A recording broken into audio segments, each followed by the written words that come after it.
Got a good video for you guys, as in today's video, we're going to be taking a look at the third baseman across baseball and ranking them in a tier list.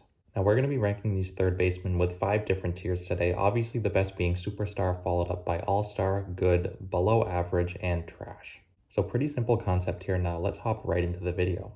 All right, so getting things started off here, first third baseman we're looking at today is Josh Rojas. Rojas is honestly a pretty solid third baseman. He's had a pretty good offensive year so far. Good power, good stolen bases. So I'm going to put him in the good category. Next up, we have Austin Riley, who is definitely, in my opinion, a superstar at this point. He has great power. He drives in tons of runs. He's one of the most important bats in Atlanta's offense, so definitely think he is a superstar. Next up, we have Ramon Urias, I believe this is, Baltimore Orioles third baseman. He has some pretty good power. He doesn't hit for the best average. I don't believe he's too great defensively, but he does, like I said, have good power. He could hit 30 home runs, so I think he is overall a pretty good third baseman. I think he's average, so I'll toss him in the good tier. Next up, we have Rafael Devers. Devers is as good of an offensive third baseman you're going to find in the game today. Defensively, he does have some question marks, but offensively, like I said, he's as good as it gets, and I think he is a superstar. Next up, we have Patrick Wisdom. He has really, really good power. I believe he has like 22 home runs on the year, and he's all right defensively, but due to how good he is at hitting home runs, like he can hit 35, maybe 40 home runs, I think. He's a good third baseman. I don't think he's quite an all-star, though. Next up, we have Mike Moustakas. He was once a pretty good player, but at this point, I think he's trash. I hate to say it. I mean, he's just not a good player at this point in his career, so gonna have to put him in the trash category. Next up, we have Jose Ramirez. This is an easy one. Ramirez is a superstar. He's as good as it gets. Offensively, he does everything for you. Defensively, he might not be the best, but he has had some improvements over the years. So with how good he is offensively and the improvements on defense, there's no doubt in my mind he's a superstar. Next up here, we have Ryan McMahon. Obviously, me being a Rockies fan, I do watch him quite a bit. He's had a pretty solid season, although he does strike out a lot. I think he's pretty much an average third baseman as we stand today. I mean, I don't think he's great. I don't think he's bad either. So right there in the good category. Let's see, next up we have Yoan Moncada, big piece in the Chris Sale deal a couple years back, former top prospect. He's having a horrid season this year, and I hate to do it, but I think he is just trash at this point. I hate putting the guy in the category because I want him to do good, but he's just really bad third baseman at this point in time. Next up, we have Heimer Candelario, Detroit Tigers third baseman. Obviously, he's a part of the worst offense in baseball. I don't think he's trash per se, but I don't think he's good. So I'm going to put him right in the below average category. Next up, we have Alex Bregman. He's a superstar. Like, he got off to a slow start, and a lot of people were questioning whether he was actually good or if it was just the fact that he was cheating a couple years back. But after the slow start this year, over the past month, he's been one of the best players in baseball. So he's legit, and he's a superstar. Bobby Witt Jr., obviously the young rookie star. I don't want to say superstar because I don't think he's quite there yet. He's going to come close to 30 home runs and 30 stolen bases as a rookie, which is sensational. But I think I'm going to wait till next year, and I think next year he will be a superstar, but I'm going to pump the brakes a little bit, and I'm just going to put him in the all-star category as we stand today.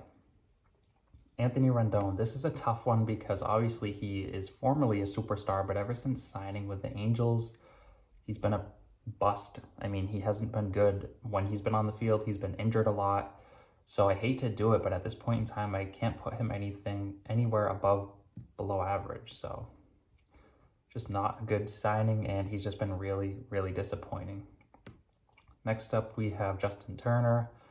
Doesn't hit too much home runs, not as much as he used to, but he does hit for a good average, drives in a lot of runs.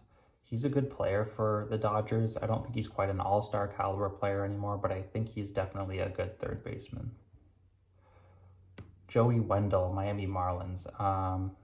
He doesn't really have much power at all. He's an okay player. He's a utility man, which Does improve his value, but I mean, just as a third baseman, I don't think he's that good, and I'm going to put him in the below average category. Next up, we have Luis Urias, who I believe, I'm not sure if he's brothers with Ramon on the Orioles, but they're pretty much identical in terms of their play. They both have good power, don't hit for the greatest average, so I'm going to put him right in the good category as well. Next up here, we have Gio Urshela, who's honestly having a pretty solid season for Minnesota. He has like 11 home runs, 50-something runs driven in, hits for a pretty good average as well. So, I mean, he's not a bad third baseman by any means. I don't think he's an all-star caliber third baseman either. So I think, again, he's going to fit right in the good category. So let's see here, Eduardo Escobar. He was good in his Arizona days. But I mean, this year he hasn't been that good. He has potential to be a good third baseman, but with how he's playing this year, I'm going to put him in the below average category. Next up, we have DJ LeMahieu, who is having a very underrated season for the Yankees. He's a big piece of that offense and a big reason why they're so good. He goes under the radar, honestly, in my opinion, and I think he's an all-star caliber third baseman. Next up, we have Sheldon Neuse. He's on the Oakland A's, who happen to be one of the worst teams in baseball. He's also not the greatest third baseman. He doesn't really provide you with too much. So I'm going to put him in the trash category as well. Next up here, we have Alec Bohm, who had a disastrous 2021 campaign, but this year he's bounced back and he's been pretty good. And I think he has potential to maybe not be an all-star, but come close to it. So I think he's really playing up to his potential this year, and I think he's been a pretty good third baseman. Ke'Bryan Hayes, former prospect for the Pirates. He has not the best power, but he does have some speed on the base paths. He's a pretty good asset for Pittsburgh. He's one of the best players on their team, although they are very bad. But I think Ke'Bryan Hayes is a good third baseman. I don't think he's below average, but I also really don't think he's all-star at this point. Manny Machado, this is another superstar third baseman. He does it all. He has gold glove defense over at third base. He has really good power, hits for great average. He's one of the main reasons why San Diego is still in the playoff race at this point. I mean, they've had a horrendous second half, but Machado has been playing well, and he is most definitely a superstar. Next up, we have Eugenio Suarez. One crazy stat I saw on him the other day was, I think it was since 2017 or 2018 maybe, he has the most home runs in all of baseball, which is ridiculous. He has a lot of power. He hit 50-something home runs with the Reds a couple years back, so he can hit home runs in bunches. He doesn't do too much outside of that, though. But due to this fact that he has so much power and potential in his bat, I'm going to put him in the good category. Evan Longoria, San Francisco Giants. He was a good third baseman, that is, but at this point in time, he's well past his prime. He's been playing okay for San Francisco this year, but in terms of defense and just base running, that is, and everything else, I just think he's a below average third baseman at this point. Next up, we have Nolan Arenado. He is absolutely a superstar. He is one of the main reasons why the Cardinals are so good this year. Him and Paul Goldschmidt have been single-handedly carrying this offense in St. Louis, and MVP candidate, like I said. He's proving that he can do it outside of Coors, and I'm really happy to see him doing so well. So he's definitely a superstar, and obviously on top of that, he's won a Gold Glove every single year in the big league. So yeah, he's a really, really good third baseman.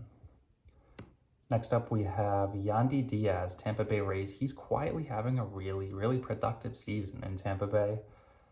He's not an all-star caliber third baseman, but he is one of the most underrated third basemen in the game, and he is a really good third baseman, so I think he provides them with great value. He hits for average. He can hit some home runs. He's just all in all a really good player.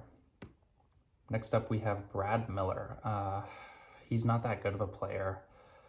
He's not quite trash, but I'm going to put him in the below average category. He has some power. I guess he can hit 15, 20 home runs, but he doesn't hit for average, and he's really just not that good of a player.